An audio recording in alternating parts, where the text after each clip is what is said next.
Good afternoon, everybody. So great to have you all here today. And I am thrilled to be on another Transformation Stories episode. And tonight, my guest is Jesse Geston, a fellow Zambian who is now based in the US West Coast. Jesse, a very, very warm welcome to you. Yay! Hello, world. How are we all doing? So amazing to have you here. So today's topic is such a meaty topic because it really covers something that I feel men across the globe, and boys rather, actually, I'll start from teens or even younger age, can relate to this expectation of being a certain way because you got one particular chromosome that females didn't get. And that made you a male. And because of that, you come with a whole guideline and rule book of how you should be and shouldn't be. And so before I get into today's meaty topic, guys, I just want to introduce you to our amazing, amazing guest speaker and a very dear friend of mine. Jesse's from Zambia and has been a very successful businessman. He's an entrepreneur. He is a FITBANKER coach. He is one of the head coaches on our Healthy Relationships program. He is also into boxing and training to be a boxing coach. He is a almost new dad of a 1+-year-old. He is a husband and is just extraordinary. Has a family, large, lived across multiple continents, and why Jesse is just so apt for today's conversation, which is being macho is a man's weakest link, is because I have spent the last decade in the personal development industry. And what I didn't realize, which is now very evident for me, is in the last decade, the new tribes that we built, the new communities that we built, I got to experience human beings, whether you're male or female, show up as their most authentic self, where people openly started having the courage to talk about life not working and then be really responsible around looking at solutions to make life work and owning life, and the rawness and the vulnerability, much to my which was in much contrast to my upbringing, where I thought, or my conditioning, I always thought that being vulnerable was a weakness and therefore you must put your strongest front forward. What I saw and what I'm experiencing in the personal development world is actually vulnerability is a human being's greatest strength, and specifically for men. And of all these types we've got in the self-discovery world, Jesse's one of the few males I know that represents and lives and breathes that authentic way of showing in every room I've hung out with Jesse in, virtually. But we've done a lot of work together, and he's been a coach on multiple FITBANKER programs, and he's so into his health and fitness, and so into personal development, and so into, now that he's a dad, being that role model for his daughter, where she steps into a world where being your authentic self and communicating emotions and being vulnerable and connecting with others from your heart is the norm. So with that backdrop, Jesse, I want to get back into not where you are now, which is a super inspiring leader, but where you were and where the journey began. And as a young kid growing up in Zambia, with your background, family, teacher, society, tradition, cultures, were you exposed to how a man or a boy should be and shouldn't be? Did you often hear, be a man, man up, don't be a girl, and those kind of things, that remarks that often get exchanged so casually? And that's, I guess, at a very superficial level, but at a deeper level, how did your gender impact the way you should show up and sort of conform you into the Jesse that you then became in your teens? Yeah, wow. Well, thank you very much for the introduction, first and foremost. And I am very honored to be interviewed by you. And it's a very fascinating topic. And the question posing here is, if I've ever been introduced to those terms, man up, if I think back into my history, I think it's got to be how can I say this?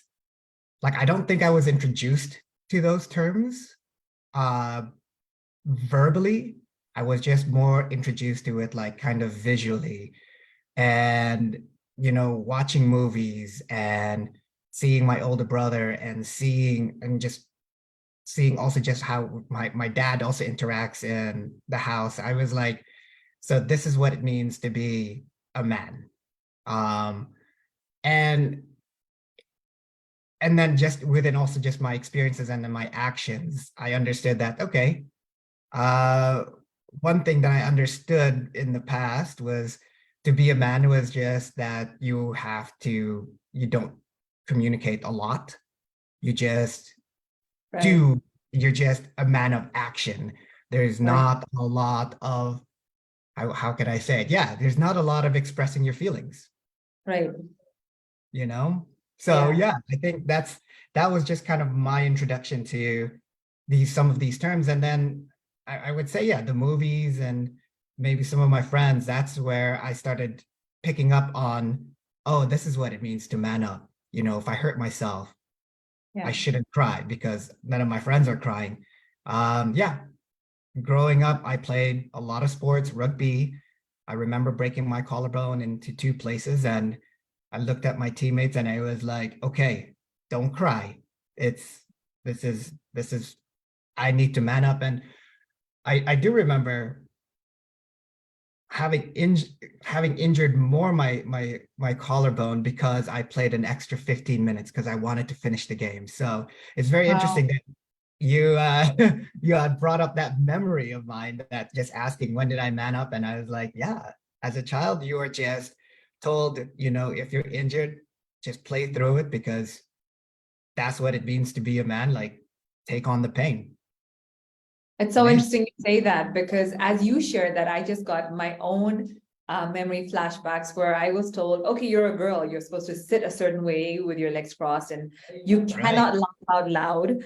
And not only are you a girl, you're an Indian girl. There's certain expectations off of you, and then and a teen, and then there's so much, and I spend so much of my life in this dichotomy of do I mirror the being of my mom because she's as traditional and cultured and the epitome of the perfect Indian wife and loves her dharma and her purpose in serving family, or do I follow my heart, which is actually exposed to a whole different world, where I got to be more educated thanks to my parents, and I got freedom and I got to travel in ways that my mom and their ancestors never got to. And so what is the right way to be the right female was always an internal turmoil. So from Right. that, Jesse, where you just manned up, right? And come what may, you got to like withhold emotions and really show that tough, I got it exterior. I want to fast forward to you being the mega successful kick-ass business guy of the family. Tell me a bit about that life, but more so in the context of how you shared with me recently that while business and everything else was so successful, the cost was relationships, which then became so transactional, particularly in your dating life. Shed light on that chapter of Jesse's life. Wow. Yeah, I mean, again, we just explained that, yeah, I was born and raised in Zambia, even though my parents are from the Philippines. And at the very early age, at 16, I left to the United States and I studied and I became a director of admissions. Um, and then in 2010, I moved back to Zambia to help my parents with their mining and construction company. Um, and to be honest with you, it was a great experience in the sense that I was put in a position of power, honestly. Like, I was the director of this company of 350 employees. Um, you know, I it seemed like it seemed like I never really had to consult anyone in this position. I made all the decisions, and to be honest with you, I thought they were really good decisions because I was very good at strategic planning, and I always had a backup plan. But as I looked through those times, and I was on my own for the most part of it. I was really playing life solo. And you mentioned it, like I am ashamed to say that, yeah, during those times I did treat my relationships as on a transactional basis. Like I negotiated a lot, and I set up conditions that only benefited me. And this was very evident in my relationships, with my previous exes. And, I did certain things with an expectation of having to receive something back. And if I didn't get it, I would throw a sissy fit. I would be like, how can you not do that? I paid for this. I did this. I donated X amount of time and money to these things. And I really painted myself as the so-called like Mr. Nice Guy as well. Amazing. So what I'm hearing is conditionality in relationships, which is completely transactional. When things yeah. didn't go as planned, what we call like the victim consciousness in full form, which is I did this for you, and how could you do this, right? So which is probably where 99% of human beings operate from, right? Constantly looking at, hey, we did this, and I got the short end of the stick now because of you. And that you can be another person or a family member or parent or a neighbor or a boss or just circumstances, right? But what I'm also hearing, Jesse, is actually, even before I get into that, I want to ask you, what was the experience of having all this independence and freedom to run the businesses so amazingly, whether you were director at the university or whether it was the family business front, and yet have to do it solo? Did you enjoy the fact that you had to do it solo and weren't accountable to anybody? Or did you ever question the solitude and why you didn't have team? Yeah. Again, when you think back at it, at that time, I did enjoy the solo life. Right. I mean, 90% of the time, because you're the guy. But there will be, now that I think about it, there will be very quiet moments where you're just like, is this really it? Right. Like, is this all that I've got left? Is just looking for end of the month targets to look forward to. So yeah, again, I enjoyed the solo part of it, but deep down inside of me, I was just left wondering if there was anything more than just this. Got it. All right. And so from that world where you question some aspect of it, but largely enjoyed it, right? The independence, the kind of just calling the shots in your life, Yeah. and demonstrating to yourself, like, yes, I'm making it. What had you then pursue getting into the self-discovery world of transformation and wanting to shift something within Jesse if life was cruising so well? Yeah. Well, it has to do with my relationships. And, Okay. When I was the person, when you're calling the shots in a relationship, it's, how can I say it? It gets really,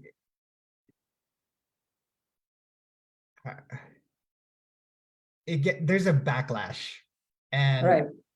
the backlash here when you're in the relationship that I was in was that I ended up being just in a very toxic relationship with my ex.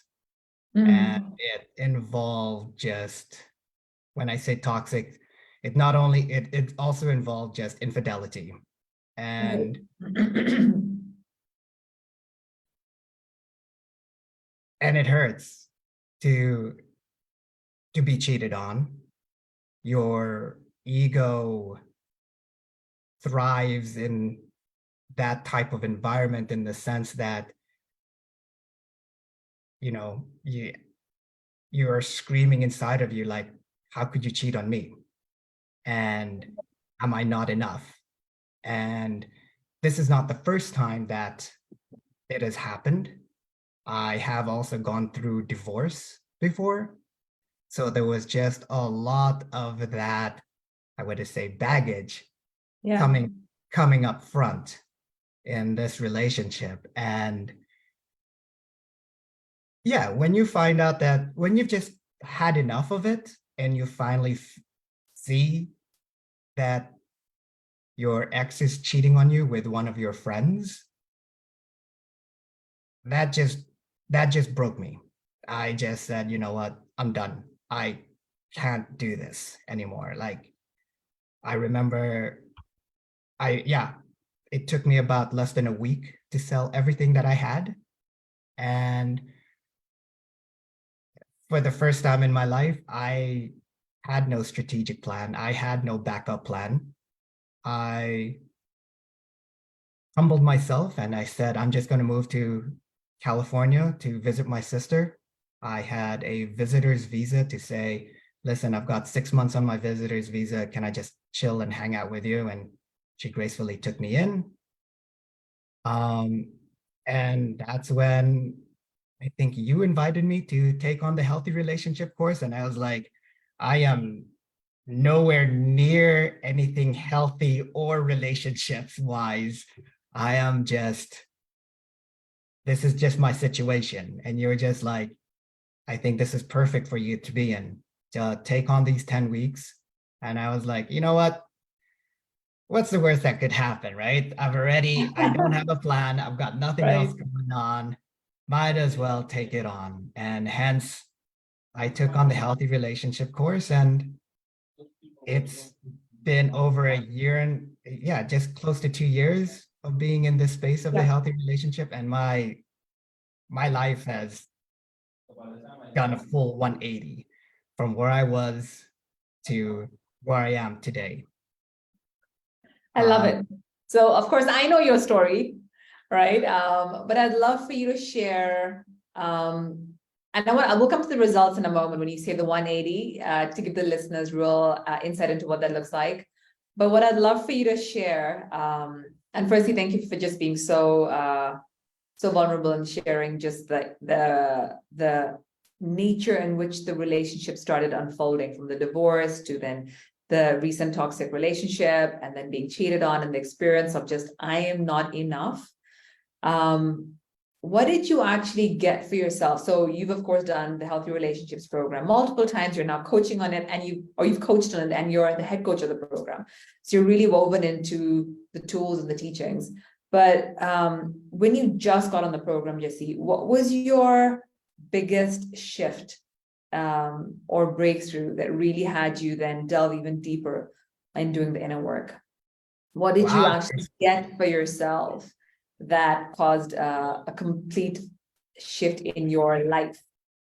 Absolutely. There were so many. I mean, doing the program just, first of all, as I said, I think I just went in just with an open slate, like brand new slate. Let me just absorb and let me just learn something new.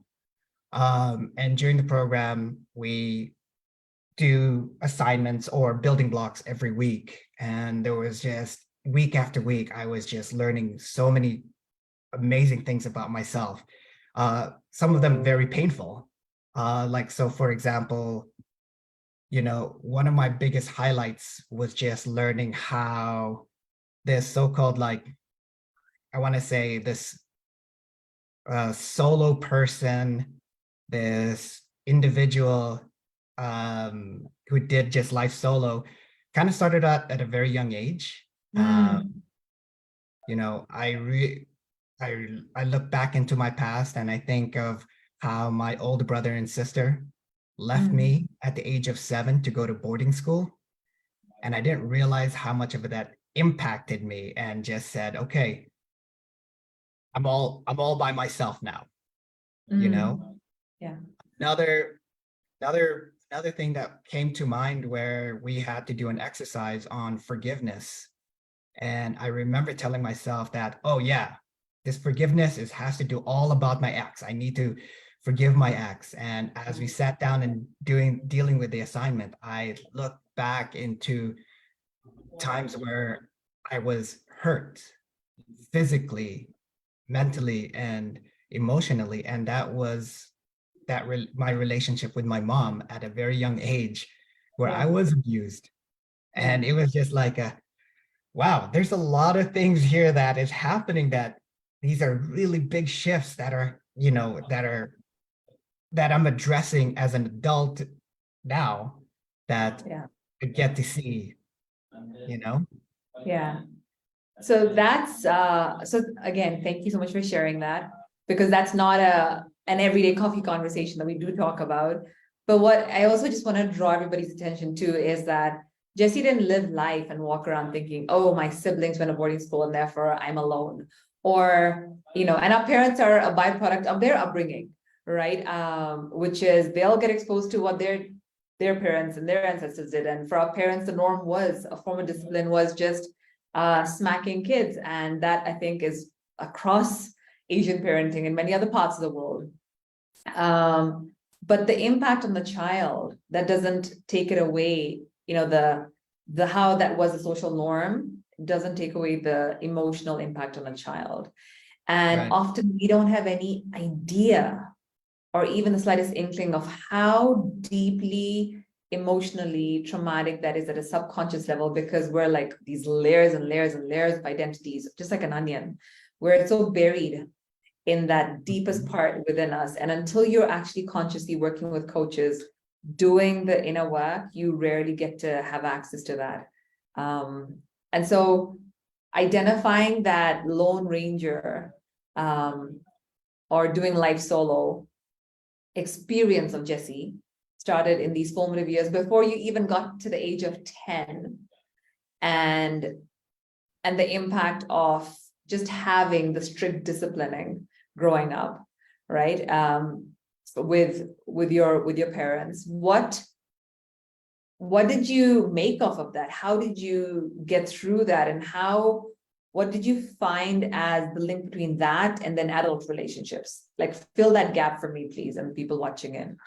Like, how did that conform you so that when you talk about not being enough, or the Lone Ranger experience being starting their formative years, how did those experiences, once you had access to them on the first program, start to almost become the missing links to where you saw disruptive relationships showing up in your adulthood? Oh, that's a loaded question. Okay, so if I understand this, is how did those experiences impact my current relationship, or? Yeah. Or just like you said, you got on the program to really do the forgiveness around the past toxic relationship, but you found out, heck, there's so much there Hey, from like before you even hit the age of 10. What did you do with that discovery? How oh, did that bring the shift? I embraced it. I had to, yeah, I just had to take some time to really reach out to my siblings and let them know that, hey guys, this has been an impact on me, Mm, and let them know that I don't want to feel alone anymore. wow. Mm. The impact on me is that I have to reach out to my mom and tell her, and apply, after I did the forgiveness, I had to apply some compassion to Yeah. her and say, I understand. And me being as a new parent as well, just going through as an adult, trying to Yeah. figure out all these emotions that are happening. I'm like, I get it. You had no support. You had no Yeah. access to deal with it, where I have the access too, but I still can lose my shit. Sorry, Yeah. it's amazing. It's crazy, Oh God, I hear you 100% on that. right? Yeah.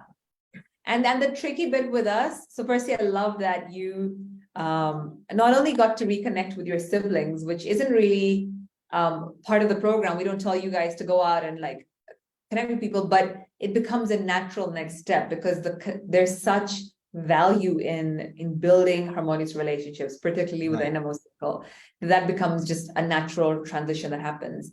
But there's something there you said, which is the experience of parenthood gives us perspective of our parents in a whole different light. And I think we're actually harder on ourselves, because I often find myself And I'm so grateful to have friends who are coaches in this space who can like weed me out of that headspace when I go there, which is crap. I have tools. I know better. We talk about conscious parenting. How did I just snap or yell or like, get into that complete meltdown? Which is, I guess, when we get to embrace our humanity and allow ourselves to be, and then know there's ways of like altering it through communication. But that's just to say, I can so relate to that. So that's, I love what you just shared because there's so much gold in there. But I want to come to what you said earlier. Your life has changed 180 degrees. Tell us how. What does that look like with you being on this inner journey for the past 2 years and really committing to doing the work on altering Jesse's internal state? Well, how is life at 180 degrees now? Right. And again, just a little bit of background here is that, going back to my first healthy, it was going back to my first healthy relationship experience was, having to do some of these building blocks on a weekly basis and these assignments to, it was just something that I was committed to. And during one of the building blocks, you had asked us to be very intentional in listening. And so I was like, all right, let me try it. And I so happened to go out on a date that night, and I put into practice. I said, you know what, let me listen to this person and hear what she has to say. And for the first time, I feel like that's the first time I ever had to listen to somebody, and I really wanted to see her again. And within 3 months of dating her, I asked her to marry me. And then a year later, we started a family, and our daughter was born on Valentine's Day of last year. So yes, my life has absolutely changed, and I am eternally thankful and grateful for the Healthy Relationship Program to allow me, to give me that space to just continue and grow and use the tools and healers. And I am so grateful every single day that I get to go to bed with this woman and wake up next to her and spend time with my daughter. Oh my God. I love, this is one of my most amazing stories. Which is just, it's so incredible. And first of all, I just want to share with people that these results that Jesse talks about are not something so far-fetched or so impossible or only something that very lucky people have access to. Every human being has access to it. I've seen myself go through such different journeys, but then I've seen hundreds of people who've done these programs go into discovering realms of themselves they didn't even know existed. If you asked me 10 years ago, do I want to be a coach? I'd be like, what is that? I only know coach in the sports context, nothing related to what we're doing now. And here we are. And the more we just peel away the societal conformities of who we should be, shouldn't be, how we should walk, talk, show up, ideal careers or not, or, the family roles we play, park all of those templates aside and connect with our authentic self, life starts to flow in the most beautiful way. And there's just an experience of abundance and gratitude. And like Jesse said, it's not a bed of roses. Life never is. And life will come with all its curveballs and all its uncertainties. And we certainly go into the very familiar narratives of I'm not enough. But that's when the inner tools really come as crutches. And initially they're like toothpicks that get you out, and then they become stronger pillars, and until they're like foundation, your rock bed to get you out of any situation. And then there's like, you go from those volatile emotions of like high and low to kind of like more steady states. And whatever the storm is, it's happening for you and not to you, and you get through it. So I love your story, Jesse, and I love that you're you're a head coach on the Healthy Relationships Program. Yeah. We start next week, guys. So if you want to be working with this guy, if you want him to coach you and and be with other coaches who have gone through journeys just like yourselves. Everybody has a unique story. They're just different characters and different circumstances, but the emotional turmoil is similar for all human beings, because like you heard in Jesse's story, our young age wounds start before we even hit the age of 10, and we don't even know that blueprint has been set in our subconscious so deep that all our choices after that are conditioned very, very, very subconsciously by those limiting beliefs and perceptions we have about ourselves. And so if you want to really unshackle yourself from the past and heal your past, either known or unknown limiting beliefs and traumas, and even if you had the best childhood, I promise you, you still walk around with self-doubt, because every human being does. And you have moments, whether it's for a millisecond or for a month or a whole year, feeling I'm not enough. Get on the program and get the tools to work through it, to swim through it, because that's the aim of life. It's not to never have breakdowns. It's to know exactly what to do when you have breakdowns so you can sail through them. So next, I've got in the comments, I have put down a link to the next Healthy Relationships program. Jesse, as head coach of the upcoming program, anything you'd like to share to everybody watching in? No, please join me. And if I think back on just the stories that I have shed, you know, if you're in a position that I was in, just doing life, and you think that everything is doing okay, but there's just that small something in the back of your head being like, there's got to be more. There's got to be something. There's got to be a little bit something that is missing. Please reach out. Let's work on that, because it changed my life, and I know it will change yours. Amazing. Thank you so much, Jesse, for getting up at 5 a.m. to do this interview. You rock as always. I love you loads, and I'm so excited to be on this upcoming program with you, your leadership, your partnership to transform all the lives we have on. Big hugs. Happy Thursday. And everybody watching in, thank you so much for watching in. Put in the comments anything you'd like to share with us, and feel free to DM either Jesse or myself. We're both tagged on this live interview on Facebook. We'll be sharing it across various channels. Connect with us, and just do not tolerate a suboptimal existence. You're born for greatness. You're born to experience joy, love, freedom. Tap into it. Big hugs. Bye, everybody. Thank you.